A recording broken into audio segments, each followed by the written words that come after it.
Hello বন্ধুগণ, সকলে কেমন আছেন? আশা করছি খুব ভালো আছেন। আজকে 15ই আগস্ট স্বাধীনতা দিবস। তো চলুন স্কুলে গিয়ে ফ্ল্যাগ হোস্টিং করব।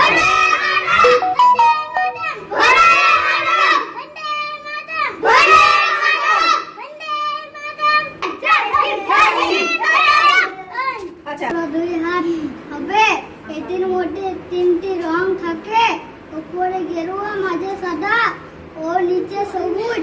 পতাকার মাঝখানে থাকে অশোক চক্র। গেরুয়া হলো ত্যাগের প্রতীক, সাদা হলো শান্তির প্রতীক ও সবুজ হলো শৌর্যের প্রতীক। আমাদের 1947 সালে 15 আগস্ট আমাদের দেশ স্বাধীন হয়। ওরা নেহাতি খুব শিশু, ওরা কিছুই বোঝে না। তো ওদের কাছে এই আজকের দিনটা একটু আনন্দের দিন, একটু ছুটির দিন। এই পড়াশোনা বন্ধ আজকে, এটা ওদের কাছে আনন্দ। তো চলুন আজকের মতো ভিডিওটা রাখছি। তাদের সঙ্গে থাকুন, পাশে থাকুন। অনেক অনেক ধন্যবাদ।